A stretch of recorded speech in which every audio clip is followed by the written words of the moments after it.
దైవ చిత్తానుసారంగా విచారణ చేసేవాళ్ళు కావాలి దేవుడికి. ప్రతిదాన్ని పౌలు అంటాడు, నాకు స్వాతంత్ర్యము కలదు, పంది మాంసం తినకూడదు అంటాడు. అక్కడ మళ్ళీ అన్ని కూరలు తినొచ్చు కానీ స్వాతంత్ర్యము కలదు అన్నిటి మీద. కానీ ఏవి స్వాతంత్ర్యము, ఏది తినవలెనో అదే నేను తినవలెను కాదా? అర్థమవుతుందా? స్వాతంత్ర్యం ఉందని అన్ని కూరలు తినొచ్చు కదా, తిను. కానీ స్వాతంత్ర్యం ఉంది, అన్ని చేయగలను అన్నాడు, అన్ని చేయ తగవు అంటాడు మళ్ళీ అతనే. దేవుని పెట్టారా, లోతుకి వెళ్తున్నాం, మనం ధ్యానం చేస్తున్నాం ఆత్మసారంగా వాక్యాన్ని. పౌలు ఏం చెప్తున్నాడంటే, అన్ని కూరలు తిన్నాయి, అన్ని కూరలు తినకూడదు, అంత తెలుసు, అంత చేయకూడదు. Limited percent. దేవునికి స్తోత్రం. హద్దులు దాటావా నష్టపోయే అవకాశం ఉంటుంది, జాగ్రత్త. దేవుడు తెలుసు అని, ఆత్మ తెలుసు అని, అభిషేకం తెలుసు అని నా ఇష్టానుసారంగా నేను చేయటకు హద్దు దాటితే నాకు స్వాతంత్ర్యము కలదు. కానీ అన్ని తినగలిగినవి కావు, అన్ని చూడగలిగినవి కావు, అన్ని చేయదగినవి కావు. ఆరంభంలో ఉన్న ఆత్మీయత రాను రాను తరగతికి వచ్చేసాలకి దైవజనుల మాట కూడా పక్కన పెట్టి పక్క త్రోవ పట్టిన సేవకులు కలరు, పక్క త్రోవ పట్టిన విశ్వాసులు కూడా కలరు. దైవ చిత్తములో విచారణ చేయకుండా సమయాలు దేవుడి ఒక నాడిని, దేవుడి ఒక నడిపింపును పక్కన పెట్టాడు. మళ్ళీ లేపుకోవచ్చు దేవుడు, కానీ పక్కన పెట్టినప్పుడు లెగవచ్చు కదా అతడు అంటున్నాడు, అతడు చిత్తాన్ని చారణంగా, దేవుని చిత్తాన్ని సారణంగా ఇష్టపడట్లేదు. అతను ఆత్మానుసారంగా ఆరంభించాడు, కానీ విచారణ చేయటం దేవుడి దగ్గర లేదు. ఎవరి దగ్గరకు విచారణకు పోయాడు తెలిసి, ఇతను కర్ణ పిశాచుల దగ్గరకు విచారణ చేయడానికి వెళ్ళాడు. అంటే ఇతను బాలేనా నాకు వినాలి, స్తోత్రం చెప్పండి కొంచెం గట్టిగా. విచారణ మానేవాడు. విచారణ అనగా ప్రార్థన. రాత్రి వాక్యం చెప్పాను, శనివారం విజ్ఞాపన కూటానికి రావాలి బల్లలో అంటే ఒక ప్రముడు అయితే ప్రార్థన చేసి ఫోన్ చేసి అన్నాడు, ఇలా ప్రేయర్ ఉంది ఇక్కడ ఆగాను అన్నాడు. రైట్, మంచిది అన్న. ఆయన ప్రేయర్ నాడు వాక్యం చెప్పాలి కాబట్టి ఆయన ఆగాడు. మరి మీరు ఎక్కడికి వాక్యం చెప్పడానికి వెళ్ళారు? మీరు అందరూ ఆగారు. ఎవరైనా రోగంతో హాస్పిటల్స్కి వెళ్ళి తాగితే ఒక లెక్క. దేవుడి సన్నిధిలో వాక్యంలో ఒక్క నిమిషం ఇక్కడ ఆగుతున్నా, ఏమనుకోవద్దు, ఇక్కడ ఆగుతున్నా, ఈ నిమిషం ఇక్కడ ఆగుతున్నా. ప్రత్యక్షపు గుడారములో మొదటిగా ఆవరణములు ఏముంటుంది నా ఇల్లారా? ఆవరణములు ఏముంటుంది చెప్పాలి. ఆవరణములు ఏముంటుంది? గంగాలం. ఫస్ట్ బలిపీఠం ఉంటుంది. బలిపీఠం సమర్పించిన తర్వాత ఎక్కడికి రావాలి? గంగాలంలోకి రావాలి. బలిపీఠం అనగా దేవుడికి మనిషికి సమాధానం కలగడానికి బలిపీఠం. బలిపీఠం నుండి బారు మనసు పొందిన కాలు కడుక్కోవటం, అది బాప్టిజానికి సూచన. ఇది అక్కడ నుండి ఎక్కడికి వెళ్ళాలి? హోలీ ప్లేస్, పరిశుద్ధమైన స్థలంలోనికి వెళ్ళాలి. అక్కడ ఏముంటాయి? కాదు సన్నిధి రొట్టెల బల్ల ఉంటుంది. సన్నిధి రొట్టెల బల్ల అంటే బల్లారాధన. సన్నిధి రొట్టెల బల్ల తర్వాత ఏముంటుంది? దీప వృక్ష బల్ల ఉంటుంది. అంటే అక్కడ బాప్టిజం పొందిన తర్వాత రొట్టెలు తీసుకుని రొట్టె తింటూ తర్వాత ఆత్మీయ జీవితాన్ని వారం ఏం చేయాలి? వెలిగించుకోవాలి. వెలిగించబడిన తర్వాత ఏం చేయాలి? ధూప వేదిక. ఏమంటదమ్మా? మీ మీద మీరు బట్టలు బాగా నీట్గా కట్టుకోండి, ముసుగేసుకొని చక్కగా ఉండండి. స్తోత్రం చెప్పండి గట్టిగా. 3వ పాయింట్ ఎక్కడ ఉన్నాం చెప్పండి? ధూప వేదిక. ధూప వేదిక అంటే దేనికి ముంగుర్తు అంటే ధూపాన్ని యాజకుడు వేసినప్పుడు ధూప వేదికని మాట అర్థం ఏంటంటే వర్షిప్ లేదా ధూపం వేయుట. ధూపం ఎవరైతే వేస్తారో వాళ్ళు దేవుడి పైనుండి దిగి వచ్చినప్పుడు ఆ ధూప వేదికను బట్టి దేవుడు ఆ మనుషులు ఏం చేస్తాడు? కలుసుకుంటాడు. ధూప వేదిక దగ్గర మనిషి రావట్లేదంటే ధూపాలు వేయట్లేదు. ధూపం శనివారం పూట వేయట్లేదు. ధూపం వేసేవాళ్ళు శనివారం రావట్లేదు. అంటే బల్లరాత్రికి రొట్టె తినడానికి వస్తారు. 3 ఆదివారాలు మానేస్తారు, బల్ల రొట్టె దగ్గరికే వస్తారు. ఈ 3 వారాల్లో ఇళ్ళమ్మటి కొంపలమ్మటి భజనలు తిరుగుతూ ఉంటారు. నీకు దేవుని సన్నిధికి వచ్చి ధూపవేదిక దగ్గరికి రాకపోతే అతి పరిశుద్ధ స్థలములో ఉన్న మందసము దగ్గరికి నువ్వు ఎలా వెళ్ళగలవు? ఇక్కడ ఒక నిమిషం ఆగుతున్నాను వినండి. యాజకుడైనా విశ్వాసులైన ఆవరణము దాటి పరిశుద్ధ స్థలములోకి వచ్చారు. పరిశుద్ధ స్థలం అంటే నీవు ఆత్మానుసారిని అర్థం. ఆత్మానుసారివి బల్లలో చెయ్యేస్తూనే ఉన్నావు. ఓకే, వారం వారం వచ్చి నీ దీపాన్ని వెలిగించుకున్నావు, రైట్. అయితే ధూపవేదిక ఉండాలి నీలో. ధూపవేదిక అంటే దేవుడి సన్నిధిలో దేవుడి సన్నిధిలో మోకరించి చేతులు పైకెత్తి ధూపం వేయాలి. దేవుని దైవ పీఠము ధూప వేదిక 4 రంగులు 4 పలకలుగా ఉంటూ నిప్పులు వేయబడుతూ సాంబ్రాణితో ధూప వేదికలో దేవుడికి ధూపం వేస్తూనే ఉండాలి. ఒక్కొక్క వ్యక్తి సెల్ ఫోన్ల దగ్గర ధూపం వేస్తున్నాడు, ఒక వ్యక్తి పక్కల దగ్గర ధూపం వేస్తున్నాడు, ఒక వ్యక్తి లోకములో ధూపం వేస్తున్నాడు. దైవ సన్నిధులు గడపట్లేదు.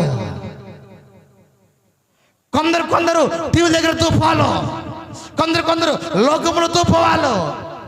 దేవుడు అంటున్నాడు, దేవుని ఈ ఆరాధించేవాడు ప్రతి ఒక్కడు ఆత్మతో సత్యముతో ఆయన ఆరాధించవాలని దేవుడు కోరుకున్నాడు. ధూపవేదిక దగ్గరికి నువ్వు రావాలి, సమీపించాలి, గంటల తరబడి నిలబడాలి, అక్కడ ధూపం నువ్వు వేయబడాలి. పరలోకము రాయబడింది. ఇక్కడ ఒక నిమిషం ఆగుతున్నాను, తొందరపడద్దు. పరలోకములో యెషయా గ్రంథము 6వ అధ్యాయము తీయాలి. యెషయా గ్రంథం, దేవునికి స్తోత్రం, 6వ అధ్యాయం. రేఖా భాష అందరు రాత్రి చదివిన వచనం ఉంది కదా, ఎన్నో వచనం అది? 4. 6వ అధ్యాయము యెషయా 6వ అధ్యాయం 4వ వచనం. అమ్మా, నిద్ర వస్తే నీళ్ళుంటే కడుక్కోండి. వాక్యాన్ని అశ్రద్ధగా వింటే చాలా నష్టపోతాం. దేవునికి స్తోత్రం చెప్పండి. తెల్లని బట్టలు కట్టుకొని రమ్మని చెప్పాను. మీరు చాలా మందికి లేకపోతే కొనుక్కోండి. పనికి పో, కూలికి పో, తప్పులే. నడుమంచు చేతులతో కష్టపడు. ఒక తెల్లని సొక్క, తెల్లని ప్యాంటు, తెల్లని చీర, తెల్లని జాకెట్ కొనుక్కో. తెల్లని వస్త్రములు కలిగిన వారై ఆయన ఎదుర్కొంటకు పరిశుద్ధులు పరిగెత్తుదురు గాక. మందకు మాదిరి, మందకు ఏమవ్వాలి? మాదిరి. ఇప్పుడు చదవండి, చదవాలి. వారి స్వరముల వలన మందిరము దేని చేత నింపబడింది? మందిరం దేని చేత నింపబడింది? ధూమము అనండి.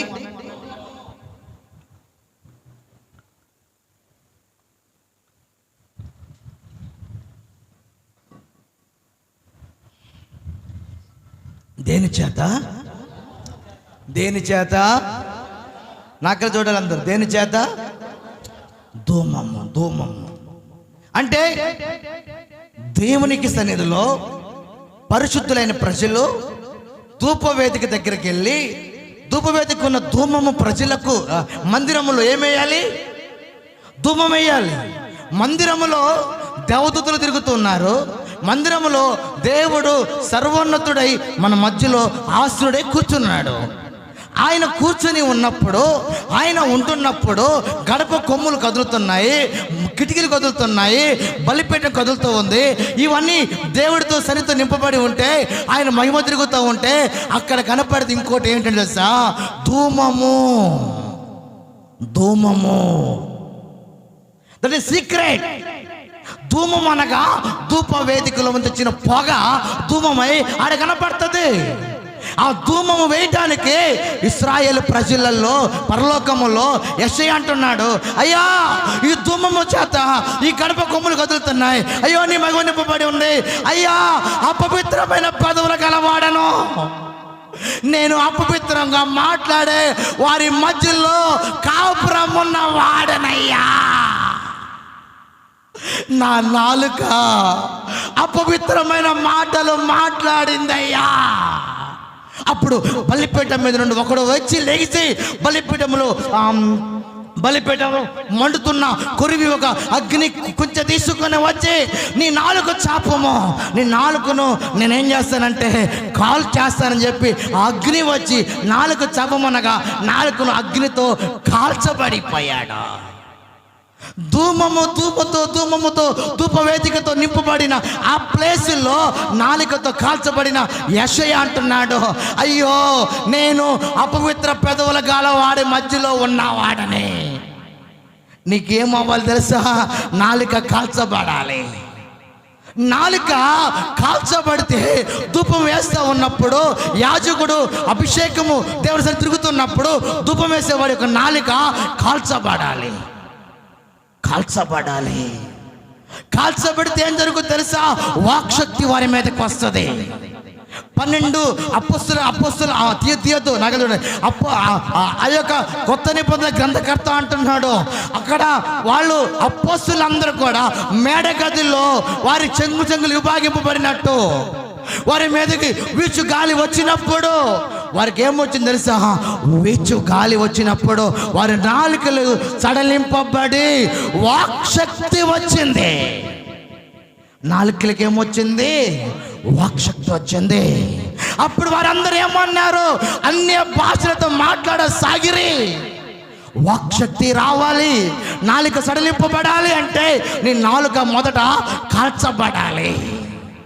కాల్చబడాలి. 2 చేతులు ఎత్తి స్తోత్రం చెప్పండి. ఎంతమంది ఇంట్రెస్ట్గా వింటున్నారు? హల్లెలూయా. నీ నాలుక ఏమవ్వాలి? నీ నాలుక ఏమవ్వాలి? కాల్చబడాలి. కాల్చబడాలి. నాలుక కాల్చబడాలి. నాలుక కాల్చబడిందా? ధూమము చేత ధూమము వేస్తుంటే ప్రత్యక్షపు గుడారములు, మన వాక్యంలోకి వెళ్తున్న ప్రత్యక్ష గుడారంలో ధూపవేదిక దగ్గర ధూపం వేస్తున్న వాడి యొక్క నాలుక ఏమవుతుందంటే కాల్చబడుతుంది. నాలుక ఈ ధూపవేదిక ధూపం అంటే ప్రార్థన. ప్రార్థన అంటే అర్థం ఏంటంటే ధూపం. ధూమం అంటే ప్రార్థన. నువ్వు ప్రార్థన చేస్తున్నప్పుడు వాక్శక్తి నీకు రావటమే కాదు, పరిశుద్ధాత్మ పూర్ణమైపోతా. నువ్వు ఎక్కడ నిలబడినా, నువ్వు నీ వస్త్రపు చెంగు ఎవరి మీద పడినా, నీడ పడినా నీవు ఆత్మతో కదులుతున్నావు కాబట్టి నీతో పాటు దేవుడు నడవబోతున్నాడు. Praise the Lord. Praise the Lord. నీవు నడిపింపు కలిగిన ఆత్మతో నడిపించబడతా. నీ నాలుక ఎలా ఉంది? కొండములు చెప్పే నాలుక, బూతులాడే నాలుక, సరస్వతుల నాలుక, అపవిత్ర నాలుక, నరాలు తెగిపోయి మాట్లాడే నాలుక. నాలుక అగ్నియే, అది త్వరగా తగలబెట్టును అంటాడు యాకోబులో. ఇంత నాలుక సర్వ ప్రపంచాన్ని తగలబెట్టును. పాప ప్రపంచం నాలుకను మొదట అగ్నితో కాల్చాలి. అగ్నితో కాల్చబడాలి. స్తోత్రం. అలసిపోయినట్టు కూర్చున్నారు ఏందమ్మా తల్లులారా? చేతులు పైకెత్తి స్తోత్రం చెప్పక. హల్లెలూయా. అలసిపోయినట్టు కూర్చున్నారు. అప్పుడే ధూపవేదిక దగ్గరకు వచ్చినప్పుడు ఎన్ని గంటలు ధూపం వేస్తాడు తెలుసా? అన్ని గంటలు దేవుడి యొక్క మహిమతో, దేవుని యొక్క ధూపముతో, దేవుని యొక్క అభిషేకంతో ఆ మండుతూ నడవస్తాడు. సెల్ ఫోన్ దగ్గర కూర్చుంటే కాదు, రాత్రులా ఎక్కడ కూర్చోవాలి అంటే ధూపవేదిక దగ్గర నీవు ధూపవేదిక కూర్చోవాలి. ధూపవేదిక దగ్గర నువ్వు కూర్చోవాలి లేదా నిలబడాలి. ఎక్కడ కూర్చుంటున్నావు? నీ నాలుక ఎలా ఉంది? సరి చేసుకోవాలి. స్తోత్రం చెప్పండి. శనివారం విజ్ఞాపనలు మానుకొని శనివారం ఏడాడవు, శుక్రవారం ఏడవు, మంగళవారం ఏడవు, బుధవారం ఏడవకు వచ్చని బల్లలో చేయేస్తున్నావు, సమీపిస్తున్నావు, తాట తీస్తాడు. జాగ్రత్త. దేవుడే కదా సరదాగుంటాడేమో, మనలాంటి వాడేమనుకుంటాడు, నరుడను కాదు అబద్ధం ఆడుటకో అన్నాడు. జాగ్రత్త. నీ నాలుక కాల్చబడక ముందు నువ్వు సరిచేయబడు. నీ ఒళ్ళు జాగ్రత్త, నీ మనసు జాగ్రత్త, నీవు జాగ్రత్త. పరిశుద్ధమైన ప్లేసులకు అడుగు పెట్టి ధూపవేదిక దగ్గర రాకుండా ఇస్తున్న రొట్టెని తింటున్నావు అంటే నీకెంత భయం లేని దానివి, భయం లేని వాడివి నువ్వు. దేవునికి స్తోత్రం చెప్పండి. బాగా చెప్పాలి. హల్లెలూయా. ప్రభు అంటున్నాడు ఇక్కడ, ఆత్మానుసారంగా ఆరంభించాడు. నేను లోపలికి వెళ్తున్నాను ఇప్పుడు. ఆత్మానుసారంగా గాడి తప్పాడు, ఆత్మానుసారంగా ఆరంభమే సేవ, ఆత్మానుసారంగా నడిపింపు కరెక్టే, ఆత్మానుసారంగా రైట్ వేవ్లోనే ఉన్నాడు. అయితే ఎప్పుడైతే ఆత్మానుసారంగా ఆరంభించాడో ఎవరిని బట్టి తప్పుడు దారిలోకి వెళ్ళిపోయాడంటే తన దగ్గర ఉన్న వాళ్ళని చూడటం బట్టి, ప్రజలు వెళ్ళిపోతారేమో అనుకొని చెప్పి బలిపీఠం దగ్గరకో లేదా నా ప్లేస్లోకి వచ్చో ఆ కార్యం చేస్తున్నప్పుడు సమూయేలు అంటున్నాడు, అవివేక పని చేసేటివి నాయనా, నీ రాజ్యం కూడా పోతుంది. ఈ విషయాలు మీకు తెలిసే. ఈ విషయం చెప్పదలుచుకోవాలి నేను ఈరోజు. కొంచెం ముందుకు వెళ్తున్నాను, జాగ్రత్త, నాతో పాటు రండి. ఆత్మానుసారులు, శరీరానుసారులు మనం వెతికితే ఇప్పుడు సౌలు ఏమైపోయాడు? శరీరాను అనండి అంటే ఇప్పుడు మానవ పద్ధతులు మనలోకి వచ్చేసాయి, పక్క వాళ్ళ పద్ధతులు మనలోకి వచ్చేసాయి, లోక పద్ధతులు మనలోకి వచ్చాయి, తలంపుల పద్ధతులు మనలోకి వచ్చాయి, మనసు పద్ధతులు మనలోకి వచ్చాయి, చూసిన కన్ను పద్ధతి, మాట్లాడే మాట పద్ధతి, ఇవి వచ్చాయి. ఆత్మానుసారంగా చచ్చిపోయా. ఆత్మ లేనివాడు నా వాడు కాదు. You was negative black man. నీవు త్రోయబడిన నల్లటి వ్యక్తివే, పైన ప్రాణం ఉంది కానీ లోపల ఆత్మలే. అయితే అంటున్నాడు, నువ్వు శరీర సంబంధి. ఇప్పుడు ఇతను పక్కన పెడదాం, దావీదుని తీసుకుని వద్దాం. ఆత్మానుసారంగా బయలుదేరాడు. దావీదు ఎక్కడ ఉన్నాడు అంటే గొర్రెలు కాసుకుంటున్న దావీదు మీకు తెలుసు. ఆయన తండ్రి పేరు యెషయా అని మీకు తెలుసు. ఈ దావీదు యెషయా కుమారుడు మీకు తెలుసు. దావీదు దేవుని చిత్తానికి లోపడ్డాడని, ప్రార్థన పరుడని మీకు తెలుసు. అయితే సమూయేలు ప్రవక్త, అదే ఆత్మీయ తండ్రి ఆ వ్యక్తిని అభిషేకించాడు.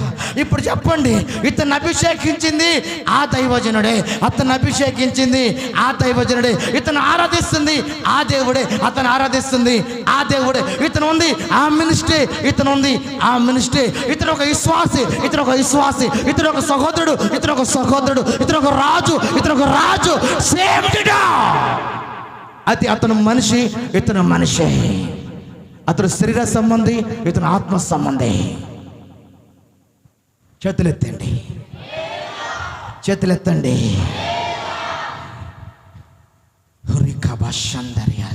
ఇప్పుడు ఇద్దరి మధ్యన పోరాటం చూద్దామా? ఈ శరీరాల సంబంధులు ఆత్మల సంబంధులకి తేడా, డిఫరెన్స్ ఇట్స్ డిఫరెన్స్. ఇద్దరు ఎలా ఉంటారు జీవితంలో? ఆత్మానుసారుల జీవితం ఎలా ఉంటుంది, శరీరానుసారులమైన జీవితం ఎలా ఉంటుంది?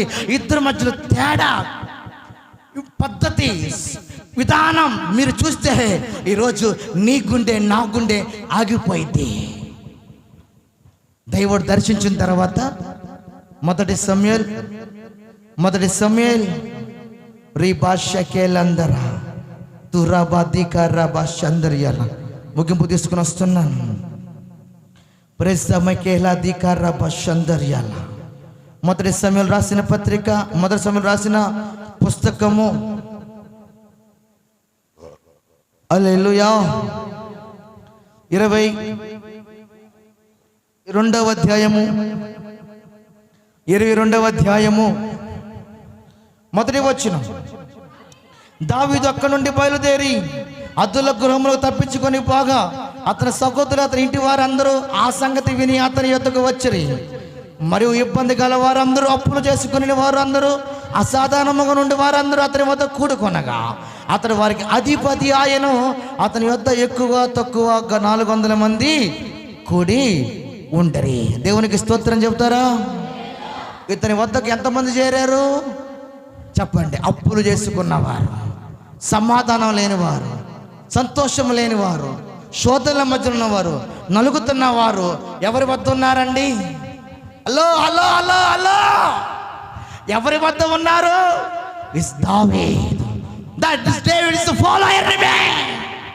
దావీదుని ఫాలో అవుతున్న వారు 400 మంది సమాధానం లేని వారే, ప్రేమ లేని వారే, భావములో ఉన్నవారే, లోకములో ఉన్నవారే.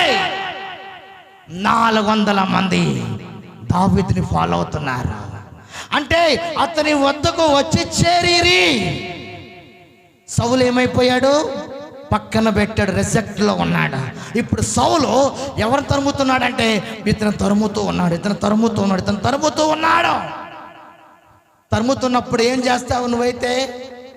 నిలబడి కొట్టించుకుందారా, కొడదాము, కొట్టురా, చూసుకున్నారా, నీకు నేనా, నాకు నువ్వు అంటావా? దావీదల్లా మీసం మెడేట తొడగొట్టండి దావీదుకి తెలుసు. కానీ మీసం మెల్లేలా తొడగొట్లా, కొట్టింది ఒక చోటే. దావీదు కొట్టగలగడు, చప్పట్లు కొట్టగలడు, స్తుతి చెప్పగలడు, స్తోత్రం చెప్పగలడు.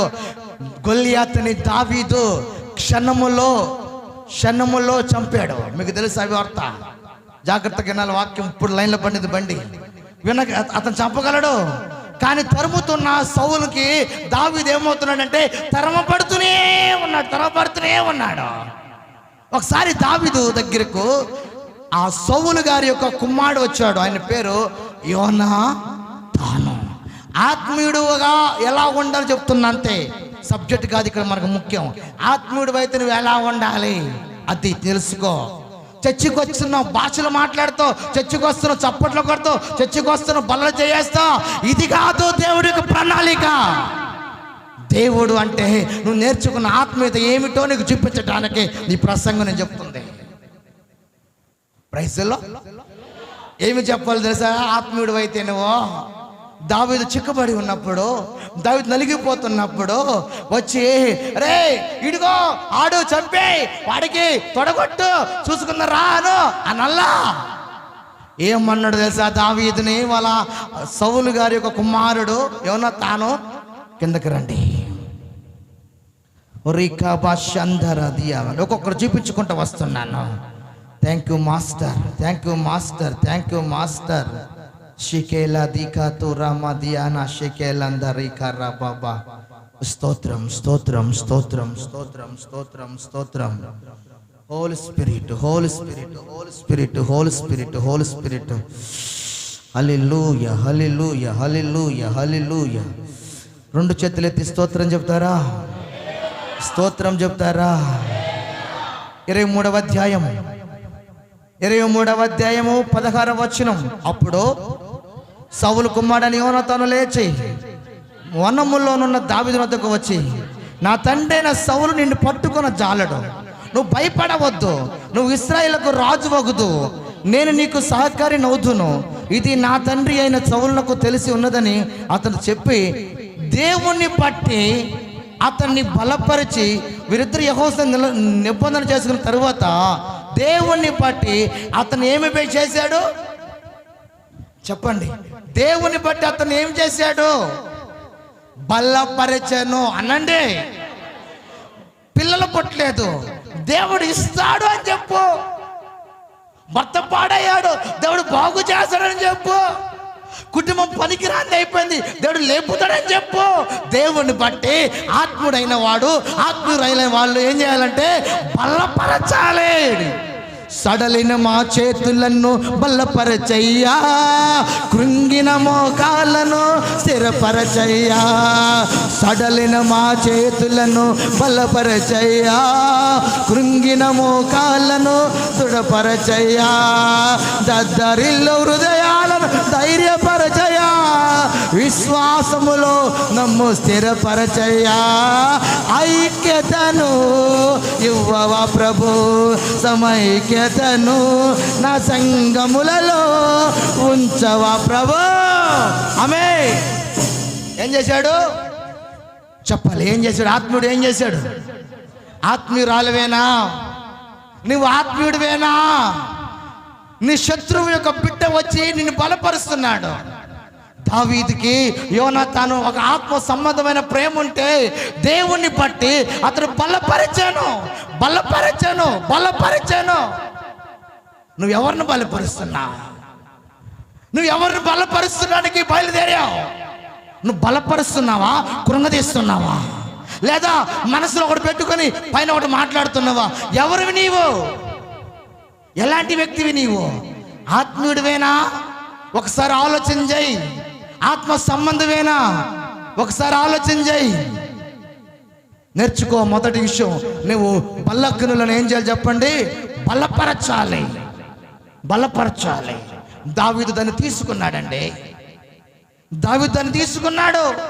బలపరచబడి అతడు నీ రాజ్యము నువ్వు స్థిరపరచబడిన కాక అని చెప్పాడు. ఆత్మీయుడేమో శరీర సంబంధేమో చంపటానికి పరిగెత్తుతున్నాడు, ఆత్మ సంబంధేమో పారిపోవడానికి ప్రయత్నము చేస్తున్నాడు. శరీర సంబంధి నిన్ను పరిగెత్తిస్తున్నాడు, ఆత్మ సంబంధి పారిపోతున్నాడు. పారిపోవడానికి కారణం చేతగా కాదు, పారిపోవడానికి తగదు పెట్టుకోలేక కాదు, పారిపోవడానికి కాదు, ఒంటరి వాడి కాకాయి కాదు. ఉచ్చారణ దేవుడి దగ్గర చేస్తా ఉన్నాడు, దేవుడి దగ్గర చేస్తా ఉన్నాడు. దావీదు ఒక తిక్కలోలాగా, ఒక పిచ్చోళ్ళలాగా అనుకుంటే నంబర్ 1 పిచ్చోడు తిక్కలవి నీవే. ఒక మాట అంటే తట్టుకోలేవు నీవు. ఒక మాట అంటే ఆ మాట అనకపోతే లోపల ఊరట ఆగదు, నీకు ఊరట ఆగదు. ఎంతమందికి ఉంది ఆ ఊరట? ఎంతమందికి ఉంది ఆ తపన? ఎంతమందికి ఉన్నది ఆ దుడుకు? ఎంతమందికి ఉంది ఆ ఆవేశం? దైవానికి సంబంధం నువ్వు కాలేవు, నీలో చచ్చిపోవాల్సినవే. దావీదు పారిపోవడం కారణం తెలుసా? సౌలు అనబడుతున్న అతని కుమారుడని యోనాతాను వచ్చి అంటున్నాడు, నువ్వు మా నాన్నని చంపడానికి ప్రయత్నం చేస్తున్నాడు. నేను చెబుతున్నాను, మా నాన్న నేను ఏమి చేయలేడు, నువ్వే రాజు అవుతావు, దేవునికి తోడుగా ఉన్నాడు అని చెప్తే ధైర్యపరచబడుతున్నాడు దావీదు. ఇది ఒక నమూనా మీకు చాలు, ఇంక ముందుకు వెళ్తాను. దావీదు ఏం చేశాడు? పారిపోతున్నాడు అన్నాడు. దావీదు ఏం చేశాడు? పారిపోవటం మేలంటారా, మునిగిపోవటం మేలంటారా? చెప్పండి, పారిపోవటం మేలా, మునిగిపోవటం మేలా? ఇక్కడ నుండి పారిపో అన్నాడు. లోతుని రక్షించబడ్డాడు. యవనస్తుల నుండి పారిపో అన్నాడు పౌలుని. పౌలు చెప్పాడు తిమోతికి, రక్షించబడ్డాడు. అమ్మాయి చేయబట్టుకుంది, యేసేపుని, పారిపోయాడు, కాపాడుకోబడ్డాడు. పారిపోయేవాడు కాపాడబడతాడు. నేను సింహము లాంటి, నీ వీరుణ్ణి, నేను సూర్యుని అంటే పడిపోతా. ఆత్మీయ సత్యములో ఇది ఒక సత్యం, పారిపోవాలి. మీకు ఒక మాట చెప్పనా, శాంసన్ పారిపోలేకపోయాడు, అక్కడే ఉండి పోగొట్టుకున్నాడు. స్తోత్ర. పారిపోవాలి. అసలు శాంసన్ ఫిలిష్తీయుల అమ్మాయినే చూసుకున్నాడు కావాలని. శాంసన్ ఒక తల్లిదండ్రులు ఏడ్చారు, అమ్మా ఈ అబ్బాయిని చేసుకోబాకమ్మా, ఈ అబ్బాయి ఫిలిష్తీయుల వాళ్ళ అమ్మ వాళ్ళు చెప్పారు, శాంసన్ మనోగర్ చెప్పాడు, ఆయన పేరు మనోగా. వాళ్ళ తల్లి చెప్పింది, నాయనా మన జాతిలో పిల్లలు ఉన్నారా, మన వాళ్ళ బంధువులు ఉన్నారా, వాళ్ళని చేసుకోయ్యా అంటే ఫిలిష్తీయుల అమ్మాయే నాకు కావాలి, ఆ అమ్మాయి తప్ప నాకు ఇంకో అమ్మాయి వద్దన్నాడు. ఆ అమ్మాయిని చేసుకున్నాడు. బాగినాలి ఈ మాట. ఆ అమ్మాయి ఎంత మంచి అమ్మాయి అంటే, ఈ ఆడామ మామూలు ఆడామ కాదు, ఈ ఆడామ ఏనాడు చెప్తా, రకస్యని బెగల పెట్టబోతున్నాడు ఈరోజు దేవుడు. స్తోత్రం చెప్పండి. ఆమె మామూలు ఆమె కాదు, ఆమె పొడుపు కథ చెప్పమంటే ఒక బలం ఉంది, బలములో తేనె వచ్చింది, తేనె తాగాను అని చెప్తా ఉంటాడు. ఎవరైతే దీన్ని చెప్పగలరో మీకు ఈ పందెం అంటాడు. ఆ అమ్మాయి పోయి అంటుంది, మా పిలుసులందరూ అవమానపరచబడకూడదు. వాళ్ళ ఆయన అడుగుతుంది, ఏమండి ఏమండి ఏమండి ఏమండి లాలం చేసి అడుగుద్ది, ఆ బలం ఎక్కడుంది, ఆ బలం ఏంటి, ఆ తేనె ఏంటి, చెప్పవా చెప్పవా చెప్పవా అంటే అప్పుడు కామంటది, నన్ను నిజంగా నువ్వు ప్రేమించావా, నిన్ను కాపురం చేస్తున్నావా, నీకు రహస్యాలు ఏమున్నాయి చెప్పొచ్చు కదా అని అతన్ని ఓరడ చేసి చెప్పిస్తే ఆమెకు చెప్పాడు. ఆమె దగ్గరకు వెళ్ళి, అమ్మా ఇది నా కథ అని చెప్తే, నెక్స్ట్ రోజు పందెంలో అందరూ ఇతను గెలవాలి, అందరూ ఓడిపోవాలి. అయితే ఆ రోజుకు ముందే పోయి చెప్పుద్ది, ఇదిగో నా భర్త చెప్పిన పొడుపు కథలో ఈ కథల అర్థం ఇది, నా భర్తకి చెప్పండి, నా భర్త ముందు చెప్పండి, మీరు గెలుస్తారని చెప్పగానే అందరి ఎదుట శాంసను ఫూలు చేసేసింది, యదవన చేసింది. ఒక మాట చెప్పాలంటే, ఒక భార్య భర్తని యదవన చేసింది. అక్కడ నా కొత్త నువ్వు అనుకుని శాంసన్ తలడిల్లైపోయాడు.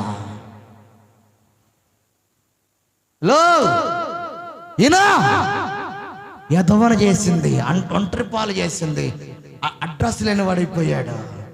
ఈ అమ్మాయి నాకు వద్దని చెప్పి ఆ అమ్మాయిని విడిచిపెట్టి మళ్ళా ఫిలిష్తీయుల అమ్మాయిన ఢిల్లీ దగ్గరికి వెళ్ళాడు. ఢిల్లీ దగ్గరికి వెళ్ళినప్పుడు కూడా ఇదే పొరపాటు జరిగింది శాంసోన్కి. మీరు చదవండి బైబిల్ని, ముక్కలింటానికి రాబాకండి, బైబిల్ చదివి రండి. అభిషేకంతో కథలాలి కందుకోరు. స్తోత్రం చెప్పు, స్తోత్రం చెప్పు. ఆ ఢిల్లీ ఏం చెప్తున్నా అది కూడా చెప్తేనండి. నీ బలము తేనీలో ఉన్నది నాకు చెప్పుమో. ఇంక బలం కావాలంట, అయ్యగారి బలం కావాలంట. ఎన్నోసార్లు చెప్పలా, దాచిపెట్టుకునే ఉన్నాడు. అక్కడ ఆడదంతా మోసపోయాడు. ఆయన అబ్బాయి చాలా బలహీనుడు అయిపోతున్నాడు. ఈమె దగ్గరకు వస్తే తొల్ల మీద నిద్ర పట్టుకుని ఆమె చెప్తుంది, నీ బలము ఎక్కడున్నదో నాతో చెప్పము అని. ఈమె కూడా అదే ప్రేమ చెప్పించింది. నమ్మేశాడు. నమ్మి నా బలము దేంట్లో లేదు తిక్కల మొహం దానా అని ఎన్నోసార్లు పోరాటంలో గెలుచుకుంటూ వచ్చాడు. కానీ లాస్ట్కి వచ్చేళ్ళకి ఆమె విసిగించినందునా అని ఉంటుంది అక్కడ. జాగ్రత్తగానండి, విసిగించినందునా. అప్పుడు చెప్తున్నాడు శాంసన్, అమ్మా నన్ను నా జడలు 7 బారులు ఉంటాయి కాబట్టి మంగళ కత్తితో నాకున్న ప్రతిష్టత నా ఎంటుకలు కత్తిరిస్తే నా బలము లేని వాడిని నేను మౌనంగా ఉంటానంటే, అదిగో ఫిలిష్తీయులు పడుదురేమో అని చెప్పినప్పుడు శాంసన్ లేచి పరిగెత్తి యుద్ధం జయించిన వాడు నిద్రపోతున్నప్పుడు పక్కవాన్ని పిలిచి అంటది, ఇదిగో నా యొక్క భర్తకు ఉన్న యొక్క పవర్ ఏమిటి అని అంటే, మంగళ కత్తితో ఎంటుకలను కత్తిరించుకుంటే నా భర్త యొక్క బలము, ఉడుకు, అభిషేకము, తీవ్రత పోయిద్దని చెప్పగానే ఇది నిజమేనా తెలియలా, నా మాట నమ్మండి, ఈసారికి చూడండి ఒకసారి అని చెప్పి ఆ అమ్మని చేసేదంటే నిద్రపోతున్నప్పుడు మంగళవాణ్ణి కత్తిరించారు. వాళ్ళు డబ్బులు తీసుకుని వచ్చారు. అతని ఇంటుకలు మొత్తం కత్తిరిస్తూ ఉంది, లాలన చేస్తుంది. నిద్రపోతున్న లాలలో పడిపోయిన ఈ శాంసోనికి తెలియదు తన భార్య మంగళ కత్తిరితో మంగళవాడి తీసుకొచ్చి ఎంటుకలు కత్తిరిస్తుందని. ఆ తర్వాత వాళ్ళందరూ చుట్టుముట్టి ఉన్నారు. ఏ శాంసన్, ఏమండి శాంసన్, బయట ఫిలిష్తీయులు ఉన్నారు ఏ అని లెగిసాలకి ఎంటుకలు లేవు.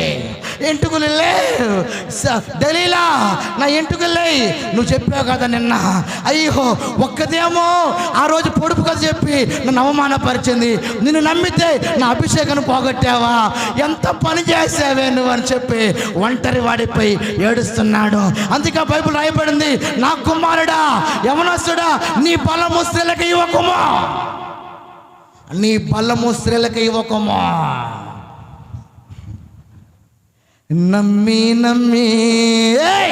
మనుషులను నీవు నమ్మి పలుమార్లు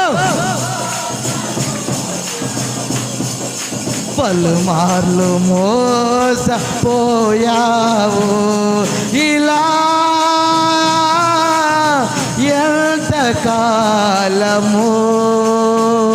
నీవు ప్రైజులో పారిపోయి ఉంటాయి, ఎంటుకులుంటే ఫిలిష్తీయులు నాశనం చేసే శాంసోన్ పారిపోకుండా ఉన్నందుకే ఎంటుకులు కత్తిరించింది, రహస్యాన్ని చెప్పేసింది, కత్తిరించుకున్నారు.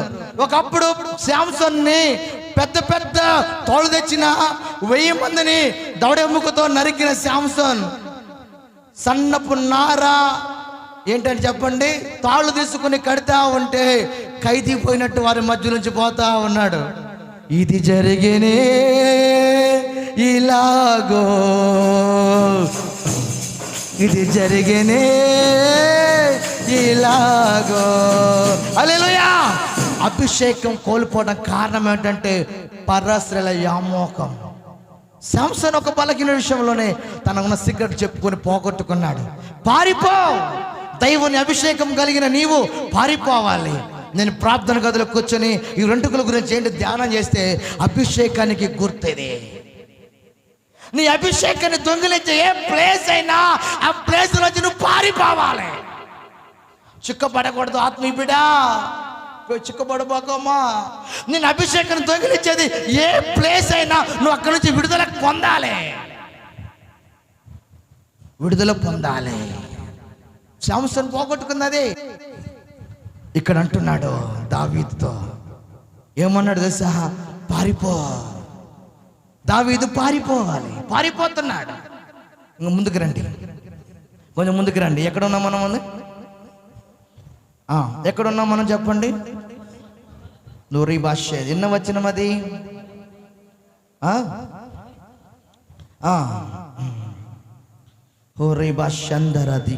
హల్లెలూయా. ఇంకెంత అంటే ఆత్మ చెప్పన 22 వచ్చిన 22 చదవండి. దావీదు ఆ దినమున ఎదిముడైన దోయకు అక్కడనున్న వాడు సౌలునకు నిశ్చయం ఒక సంగతి తెలుపునని తిననుకుంటుని, నీ తండ్రి ఇంటి వారికి మరణం తప్పించుటకు నేను కారకుడనైతిని కదా, నువ్వు భయపడవద్దు, నా వద్ద ఉండుము. చదువు, నా వద్ద ఉండుము, నా వల్ల నీకు భద్రముగా నుందువు. రెండు చేతులు ఎత్తి స్తోత్రం చెప్పండి. ఈ దోయాకు అనబడుతున్న వాడు ఎవరు తెలుసా? దావీదు. దోయాకు అనబడుతున్న వ్యక్తిని, కుటుంబాన్ని, క్షమించండి, దోయాకు అనబడుతున్న కుటుంబాన్ని నాశనం చేశాడు. మా వార్తలు నువ్వు తీసుకెళ్ళి దావీదు చెప్పబట్టే కదా దావీదు పారిపోతున్నాడని చెప్పి దావీదు చెప్పిన వాని యొక్క కుటుంబాన్ని, దోయక కుటుంబాన్ని సౌలు నాశనం చేశాడు. దావీదు ఆ వార్త విన్నప్పుడు నా వల్ల నీకు ఇంత అన్యాయం జరిగిందా అని లోపల తప్పున పట్టాడు దావీదు. ఇది దేవుడి సంబంధికి ఉన్న మనసు. అయ్యో, నా వల్ల నీవు నష్టపరచబడ్డావా దోయాక, నువ్వు నా పక్కనే ఉండయా, వాడు చేసి నష్టం పోతే పోనీలే అని అతను చాలా బాధపడ్డాడు. ఆత్మీయుడు ఎప్పుడైనా ఎదుటి వాడిని నిన్ను బట్టి, నీకు బట్టి, పక్కన వాళ్ళని బట్టి బాధ పెడుతూ ఉంటే బాధపడేవాడికి తెలుసు బాధ ఎంత విలువైనదో. నవ్వేవాడికి ఏం తెలుసు, చూసేవాడికి ఏం తెలుసు. దోయాకు విషయం చెప్తా ఉన్నప్పుడు దావీదు అన్నాడు, నా వల్ల నీకు అంత అన్యాయం జరిగిందయ్యా, రా నా పక్కనే ఉండు, నువ్వు వెళ్ళబాకు. చంపడానికి కారణం సౌలు. శత్రువు దావీదు మనుషుని చంపుతున్నాడు, పక్క వాళ్ళని చంపేస్తున్నాడు. దావీదు మనసు ఎల్లడితో ఆలోచించు. ఇంకొంచెం లోతుకు పోదామా? ఏంటి మాట్లాడలేవు ఈరోజు? ఏందన్నా ఈరోజు మందిరమేనా ఇది? సభలా? స్తోత్రం చెప్పండి. ఇది మందిరమా సభలా? మాట్లాడాలి. సభలే కదా. ప్రైజ్లో ఏం జరుగుతుంది? నీ పక్క వాళ్ళు కుట్ర పని నీకు నాశనం చేసుకుని వస్తుంటే తట్టుకోలేకపోయాడు దావీదు, బాధపడ్డాడు. ఇంకో మాట చెప్పనా? ముందుకెళ్దాం. ఓ రిబషంద రికా బాతు రమతిక రబషంద. హల్లెలూయా, హల్లెలూయా. 20 ఇంకా ఇక్కడ వచ్చి ఆగేద్దాంలే, ఇంక టైం సరిపోదు. దేవునికి స్తోత్రం చెబుతాం గట్టిగా. చెప్పండి గట్టిగా, స్తోత్రం చెప్పండి గట్టిగా, స్తోత్రం చెప్పండి గట్టిగా. 24వ అధ్యాయం 4వ వచనం చదవండి. దావీదు జనులు, అదిగో నీ దృష్టికి ఏది మంచిదో నువ్వు అతనికి చేయనట్లు నువ్వు శత్రు చేతికి అప్పగించమని యెహోవా అతనితో చెప్పిన దినం వచ్చినని అతనితో అనగా, దావీదు లేచి సౌలునకు తెలియకుండా పై వస్త్రము చెంగును కోసెను. స్తోత్రం చెప్పండి గట్టిగా, స్తోత్రం చెప్పండి గట్టిగా. ఇది రెండో ప్లేస్. ఎన్నికేది అనండి గట్టిగా. ఏం పేరు? ఎన్నికేది అనండి. బాగా 40. నేను ఎంత ప్రయాసపడి చెప్తుంది సరదాగా, జోకుల కోసం కాదు. ఇక్కడ నా మైండ్ పోయింది, నా మైండే పోయింది. ఇక్కడ ఎవరి మైండ్ పోయింది? సేవకుడి మైండే పోయింది. దొరికాడు. ఎవరు దొరికారు? దావీదు దొరికాడని చెప్పి ఎన్నికేదిలోకి వచ్చిన కొండ గుహల్లో ఉన్నప్పుడు దావీదు దొరికినప్పుడు, క్షమించండి, సౌలు అతను దొరికాడు. దావీదు అని చెప్పి సౌలు వచ్చాడు. సౌలు దొరికాడు దావీదుకి. ప్రజలు అంటున్నారు, ఇదిగో అయ్యా, నీకు నష్టం చేసేవాడు, నిన్ను గాయపరిచినవాడు, నిన్ను పరిగెత్తిస్తున్నవాడు ఉన్నాడయ్యా, ఆ గుహలో ఉన్నాడయ్యా. చంపే ఆగద్దు లేపే అంటే అంతా ప్రోత్సాహపరిచిన ప్రజలంతా తరుముతూ ఉన్నా దగ్గరికి పోయాడు. అప్పుడు సౌలు అక్కడే ఉన్నాడు. నిద్రపోతున్న సౌలు ఒక ప్లేస్ నిద్రపోతాడు. ఈ ప్లేస్ గురించి మాత్రం ఎవరు రాయబడింది? సౌలు యొక్క చెంగును కోసేను. సౌలు యొక్క వినాలి, సౌలు యొక్క ఇక్కడెవరు నిద్రపోతున్నారు సండ్రులారా? హల్లెలూయా. సౌలు యొక్క చెంగును, ఒక చెంగు ఇట కోసాడండి. కోసి పట్టుకొని చంపేయి చెంగు ఎందుకు కోసావు, చంపేయి అంటే అన్నాడు. చెంగు కోసినందుకే మనసులో వేదన చెందాడంట. చెంగు కోసినందుకే, చంపడానికి కాదు. ఫిలిష్తుడైన సౌలుని ఫిలిష్తుడు కాదు, సౌలుని చెంగు కోసినందుకే దావీదు మనసంట నలిగిపోయిందంట. అది కూడా ఎందుకు కోసాడు చెప్పునా? ఆ చెంగుని నీ ఎదురుగా నేను వచ్చి నిన్ను చంపలేక కాదు బాబు, చెంగుని కోసింది. నాకు దేవుడు నిన్ను నా చేతికి అప్పగించినా నిన్ను నేను ఒక పోటీ పడి చంపలేక కాదు. నీవు నా దేవుడికి సేవకుడు. చప్పట్లు కొట్టుకేట్టుగా ప్రైజ్ ది లార్డ్. నీవు నా దేవుడిని ఆరాధించేవాడివి. నీకు నాకు తేడా ఇదే. నువ్వు నన్ను పరిగెత్తిస్తున్నావు, నేను పరిగెత్తుతున్నా, గుహలో నాకు నువ్వు దొరికావు. కానీ చెప్పొచ్చు, నా పక్కన వాళ్ళు కూడా నన్ను అన్నారు, తిట్టాయి అనేసి తన్నే కొట్టాయి అన్నారు. కానీ నీ చెంగు కోస్తే నీకు అర్థమవుతుంది చెప్పి కోసాను, కానీ కోసినందుకు కూడా నా మనసు నాలో పోయిందయ్యా, ఏదో అయిపోయిందయ్యా. శత్రువు దొరికినా చంపకుండా పోయినా చెంగు కోసినందుకే నాకు ఏదో అయిపోయిందయ్యా అన్న రాని మాట అన్నట్టే ఉంది, కొట్టినట్టే ఉంది, చంపినట్టే ఉంది. వద్దు నేను కోయలేను అని చెప్పి మనసులో తట్టుకోలేకపోయాడండి. ఇది ఆత్మీయుడు ఒక లక్షణం. చేతులెత్తి స్తోత్రం. ఎవరి లక్షణం? ఇప్పుడు నువ్వు ఎలా ఉన్నావు? గడ్డు మాటలు పెట్టుకుని, లోపల పెట్టుకుని, చేర్చుకుని పెట్టుకుని అనే తిట్టాయి కొట్టాయి అన్నందుకు కూడా మనసులో నొచ్చుకున్నాడు దావీదు. అనే కొట్టాయి తిట్టాయి ఏసాయి అంటుంటే చెంగు కోస్తే అర్థమైతే సౌలుగా చెప్పి కోసాడు, కానీ కోసినందుకు కూడా బాధపడ్డాడు. ఏంటయ్యా ఈ ఆత్మీయత? ఏమిటయ్యా ఈ తెల్లబట్ల పరిశుద్ధత? ఏమిటయ్యా ఈ మందులో అభిషేకం? అంటే నేను మనసులో కూడా అతను ఏ హాని చేయను. దావీదులో ఉన్న గొప్పతనం అది. ఇంకొంచెం లోపలికి పోదామా?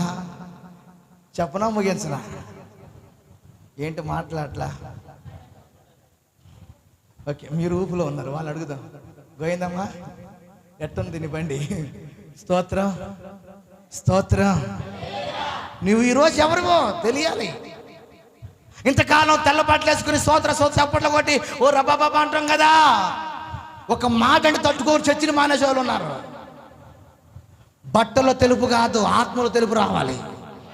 నీ బుద్ధి బయటపడితే నీ పక్క వాళ్ళ మాట వింటావా, దేవుని మాట వింటావా? నువ్వు బయటపడాలి. ఎవరిని ఫాలో అవుతున్నావు? సౌలునా, దావీదు? ఎవరిని ఫాలో అవుతున్నావు? బయటపడాలి.